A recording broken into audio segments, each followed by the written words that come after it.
তোর ভাবি কালকে বাইরে গেছিল তাই না? ভাবি?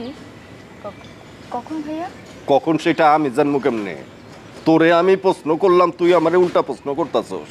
আমি তো বাসায় থাকি না, তুই থাকস, জানার কথা তো তোরই। না মানে ভাইয়া, আমি ঠিক জানি না। মানে তুই বাসায় আছিলি না? কই গেছিলি? বাইরে গেছিলি? হ্যাঁ, একটু বাইরে গিয়েছিলাম। তোর বাইরে এত কি কাম? থাকে না কিছু পার্সোনাল কাজ থাকে না ভাইয়া? তোর ভাবি শুধু কালকা এমনিই বাইরে হয় নাই, বোরকা পইরা গেছিল। তোমাকে কে বললো ভাইয়া? আমারে কি কল লোকের অভাব আছে? হ্যাঁ, এবং আমার ধারণা কারো লগে দেখা করতে গেছিল। ধারণা বলছো কেন ভাইয়া? যিনি তোমাকে ইনফরমেশন দিয়েছে যে ভাবি বোরখা পরে বাইরে গিয়েছে, কিন্তু এটাও জানার কথা ভাবি কোথায় কার কাছে গিয়েছে, তাই না? সেইটাই তো অল্পের জন্য মিস হয়ে গেছে, নাইলে আজকে অনেক কিছু গইটা যাইতো। ভাইয়া, বাইরে গেলে যে কারোর সাথে দেখা করতে গেছে এমনটা নাও তো হতে পারে। হ্যাঁ, সেইটা নাও হইতে পারে, কিন্তু আমার ধারণা সাধারণত উল্টাপাল্টা হয় না, এটা তো জানোস। আচ্ছা ভাইয়া, বিষয়গুলোকে একটু স্বাভাবিকভাবে নিলেই তো হয়। স্বাভাবিক বিষয় হলে তো স্বাভাবিকভাবে নিতে পারতাম, কিন্তু বিষয়গুলি তো আর স্বাভাবিক থাকে না। শোন, তোরে একটা কথা কই। কি কথা? তুই তোর বাবিরে কয়া দিস। কি? কথাটা হইলো, আচ্ছা থাক, কিছু না, যা।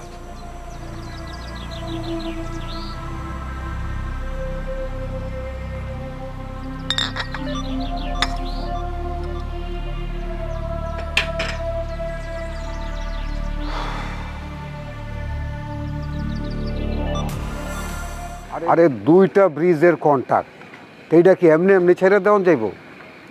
তা আমি তো বলছি যে কোনো সমস্যা নাই, যেখানে যেটা লাগে আমি দিমু, তুমি খালি পেপারসগুলি তৈরি করো। হ্যাঁ, ওই পরে ফোন দিতেছি, রাত্রে কথা কমুনি। হ্যাঁ, আচ্ছা আচ্ছা, বললাম স্যার। কী ব্যাপার? দুলা ভাই, হ্যাঁ, আপনার কাছে আমার একটা কৈফিয়ত আছে। কও কি মিয়া? কৈফিয়ত? তাও আবার তোমার আমার কাছে? বল। কেন দুলা ভাই, আপনার কাছে আমার কোনো কৈফিয়ত থাকতে পারে না? থাকতে পারে না কেন? না, কৈফিয়ত তো থাকতেই পারে। মনে করো আমি তো এই বাড়ির ঘর জামাই, এই বাড়ির সমস্ত কথাবার্তা, ওঠা বসা সব কিছু তারা আমারে করতে পারে, জিজ্ঞাসা করতে পারে। সেই জন্যই বলছিলাম তোমার কৈফিয়ত, তাও আবার আমার কাছে। এই তো দুলা ভাই, ঘর জামাইয়ের প্রসঙ্গ এনে প্রথমে একটা পেঁয়াজ বাঁধিয়ে দিলেন। আচ্ছা দুলা ভাই, আপনিই বলুন, এই বাড়িতে আপনাকে সেই চোখে কেউ দেখে? আর আমি তো আপনাকে ভাইয়ের মতো দেখি। আমি কি তোমার সৎ ভাইয়ের মতো দেখি? আমিও তো আমার বউয়ের ছোট ভাইয়ের মতোই দেখি। একটু আর কি ফাইজলামি করলাম মিয়া। আচ্ছা, শালাদুলা ভাই একটা আর কি ফাইজলামি থাকতে পারে না, ওইটা আর কি। আচ্ছা, আসল ঘটনাটা কি কত? আপনি আমার বিরুদ্ধে ফটোগ্রাফার লেলিয়ে দিয়েছেন কেন? কি কইতেছো তুমি মিয়া? ও ফটোগ্রাফার, তাও আবার আমি? দুলা ভাই, আমি নিশ্চিত না হয়ে আপনার কাছে কৈফিয়ত চাইতে আসিনি। আমি নিশ্চিত, আমি কনফার্ম হয়ে গেছি আমাগো শালা দুলাভাইয়ের মধ্যে যে সম্পর্ক, ওটা একটা ফাটল ধরাইতে চাইতেছে কেউ, এবং ডাহা মিথ্যা কথা বলছে। এই যে আমার প্রতিপক্ষর বিষয়ে যে বলে আমি মার্ডার করছি, অমুক করছি, তমুক করছি, এই যে মিথ্যাগুলি, ঠিক সেম কেউ ষড়যন্ত্র কইরা তোমার কানেই বিষ ঢুকাইয়া দিছে। দুলা ভাই, এখানে বিন্দু মাত্র ষড়যন্ত্র নেই। আপনি যে ছেলেকে আমার বিরুদ্ধে লেলিয়ে দিয়েছিলেন, সে আমার হাতে ধরা পড়েছিল, আর সেই আপনার কথা আমাকে বলেছে। আরে ভাই আশ্চর্য, আমার তো মনে করতেছে বুক থাকবে কান্দন শুরু করে দিই। তুমি আমার কি মনে করো? আরে আমি তোমার শত্রু নাকি? তোমার বিরুদ্ধে আমি ফেউ লাগাইয়া দিব, তাতে আমার লাভটা কি? লাভ কি আপনি সেটা নিজেই ভালো জানেন। দুলাভাই, দুলাভাই, আপনার যদি আমার সম্বন্ধে কোনো কিছু জানার থাকে, তাহলে আপনি নিজেই আমাকে বলবেন, আমি আপনাকে জানাবো। এইসব ছল ছাতুরি কি দরকার? মানিক, তুমি এগুলি কি কইতেছো? ছল চাতুরি আরো জানি কি কি সুন্দর সুন্দর শব্দ উচ্চারণ করতেছো, তাও তোমার দুলোভাইয়ের সামনে।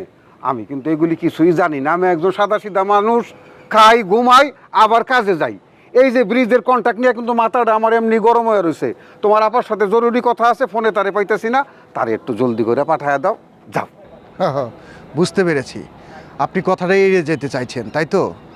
এরানের কি আছে, আমি তো জাগা, তুমি ছোট মানুষ, তোমার সাথে আমি কোনো বৃথা বাক্য ব্যয় করিতে চাইতেছি না। তুমি তোমার বোনকে পাঠায় দাও, যাও যাও প্লিজ যাও। আচ্ছা ঠিক আছে।